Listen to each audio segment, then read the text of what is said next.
दोस्तों 2000 में जो ओम प्रकाश चौटाला जी के शासनकाल में एक जेबीटी भर्ती घोटाला हुआ था।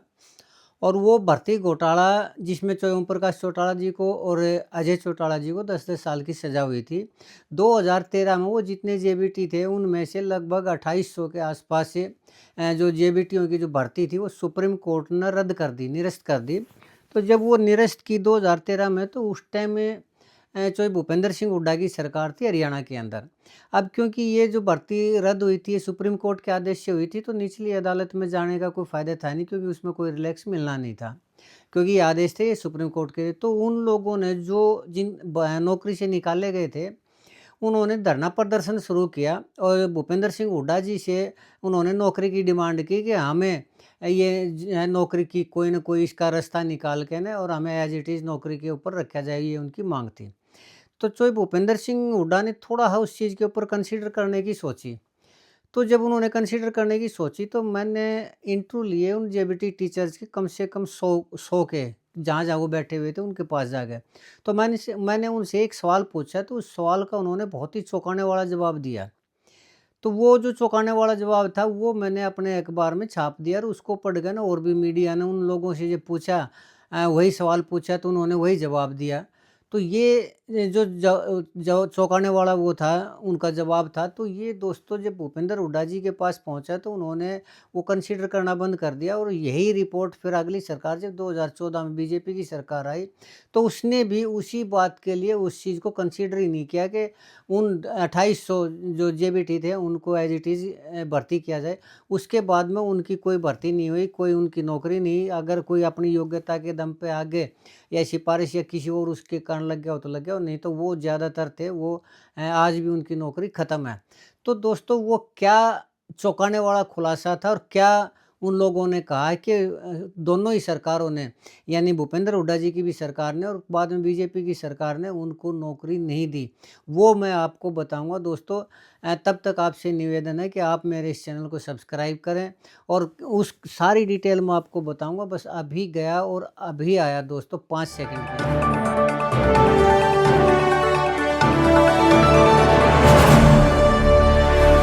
दोस्तों नमस्कार।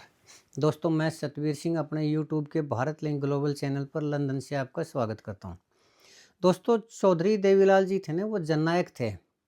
और जननायक इसलिए थे कि उन्होंने अपनी जो भी राजनीति की वो जनता के लिए की, लोगों के लिए की। उन्होंने अपने व्यक्तिगत हितों के लिए या अपने परिवार को बढ़ाने के लिए या उसके लिए उन्होंने नहीं किया।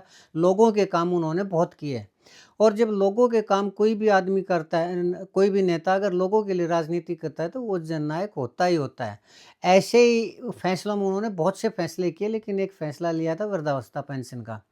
तो उन्होंने जितने भी 65 साल से ऊपर के जो बुज़ुर्ग हुआ करते, उनके लिए ये सोच के ना कि भाई बुज़ुर्ग हुआ, कोई परिवार के अंदर इतना ज़्यादा वो नहीं है, तो इनके मान-सम्मान को बरकरार रखने के लिए कुछ आर्थिक मदद दी जाए। तो उन्होंने पहली बार हरियाणा के अंदर बुढ़ापा पेंशन यानी वृद्धावस्था पेंशन शुरू की, ₹100 महीना।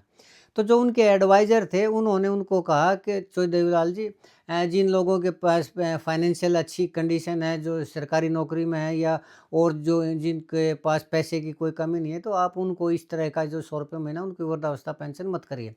तो उन्होंने कहा कि ये कोई पेंशन नहीं है, ये एक सम्मान राशि है, और वृद्धों का सम्मान करने के लिए मैं इसको शुरू कर रहा हूँ, और इसमें अगर कंडीशन लग गई तो फिर वो सम्मान कहाँ हुआ?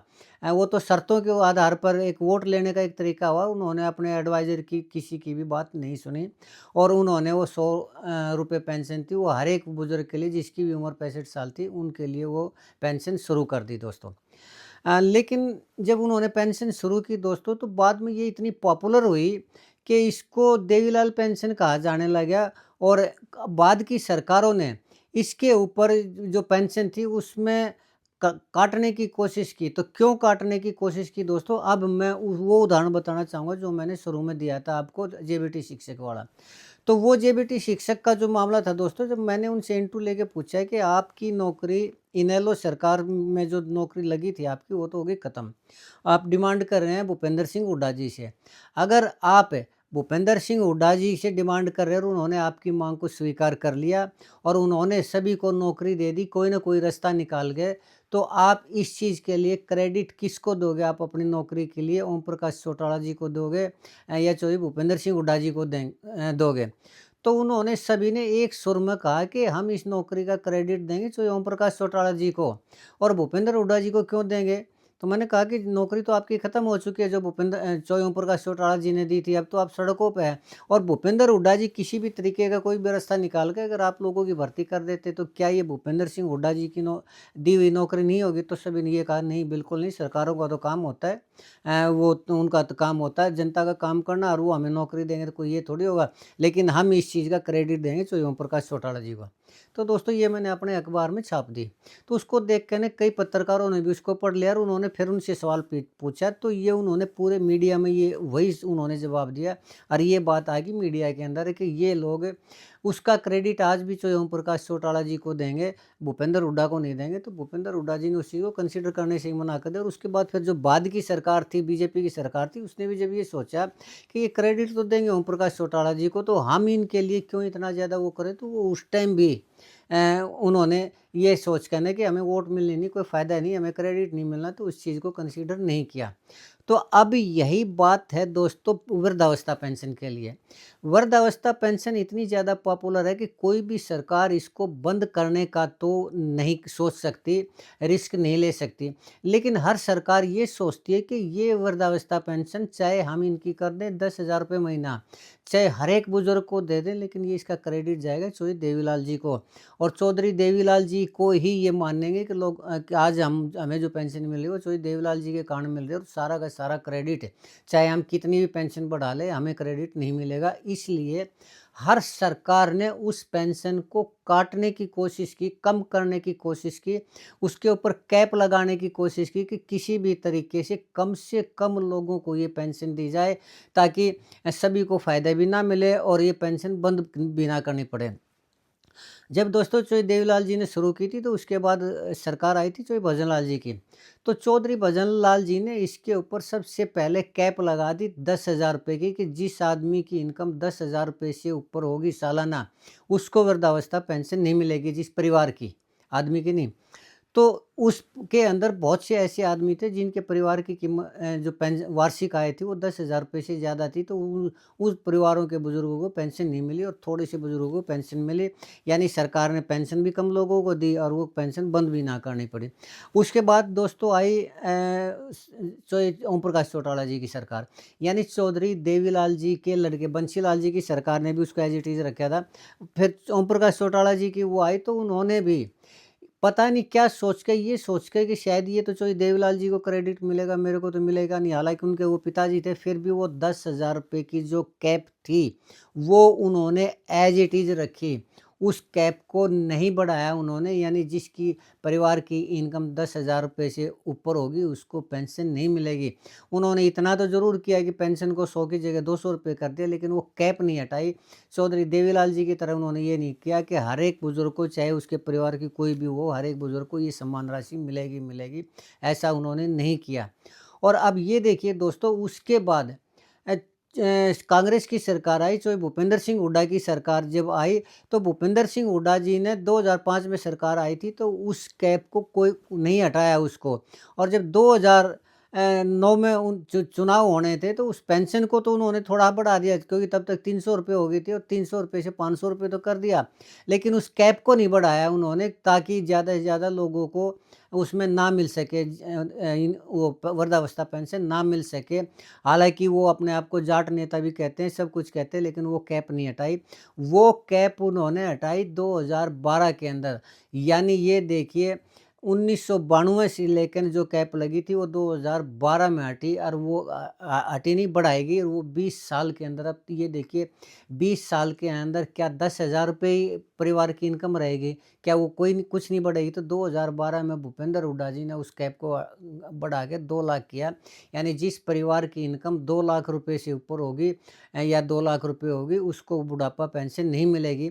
तो इसमें तो थोड़े से वो आए बुजुर्ग, लेकिन सभी बुजुर्गों को फिर भी पेंशन नहीं मिली। इसके अलावा सिर्फ 2 लाख रुपए नहीं, और भी कंडीशन लगा दी, जिसके घर में ये होगा, वो होगा, फलानी चीज़ होगी, धकड़ी चीज़ होगी, सरकारी नौकरी होगी, उनको नहीं मिलेगी। और जब बीजेपी की सरकार आई तो उसने तो और ज़्यादा वो लगा दिए 2014 के बाद, कि अगर घर के अंदर कूलर होगा, अगर स्कूटर होगा, फ्रिज होगा, तो उसको भी पेंशन नहीं मिलेगी। हालाँकि 2 की जगह 3 लाख तो कर दिए, लेकिन साथ में और कंडीशन भी लगा दी कि जिस परिवार के अंदर स्कूटर भी होगा, कार होगी, फ्रिज होगा, या कुछ भी इस तरह की लग्ज़री आइटम होगी, उस परिवार के बुज़ुर्ग को वृद्धावस्था पेंशन नहीं मिलेगी। अब ये देखिए दोस्तों कि जब इतनी कंडीशन लगती है, तो वो वृद्धावस्था पेंशन देने का फ़ायदा क्या? लेकिन इसको हटा इसलिए नहीं रहे कि ये इतनी पॉपुलर है कि कोई भी सरकार, जैसे एससी एसटी रिज़र्वेशन है ना, रिज़र्वेशन का रिस्क कोई भी सरकार नहीं ले सकती कि उस रिज़र्वेशन को ख़त्म किया जाए। हालाँकि हर सरकार चाहती है, और इसके अंदर इस रिज़र्वेशन के कारण देश का नुकसान भी होने लग रहा है, लेकिन कोई सरकार वो नहीं कर सकती, रिज़र्वेशन को नहीं हटा सकती। जिस भी सरकार ने रिज़र्वेशन को हटाने की कोशिश की, वो सरकार दोबारा सत्ता में नहीं आएगी। यही बात हरियाणा के अंदर वृद्धावस्था पेंशन की है कि जिस भी सरकार ने इस पेंशन को बंद करने का प्रयास किया, वो सरकार दोबारा सत्ता में नहीं आएगी। और इसीलिए उसके ऊपर कैप के ऊपर कैप लगाते जा रहे हैं। कभी कोई कंडीशन लग रही है, कभी कोई कंडीशन लग रही है। यहाँ तक कि जब 2019 में जो दुष्यंत चौटाला जी आए, तो उन्होंने अपने घोषणा पत्र में ये कहा था, और ये इसलिए समर्थन दिया था कि हम वृद्धावस्था पेंशन को 5,000 रुपये करवाएँगे, 5,000 या 5500 ऐसा था।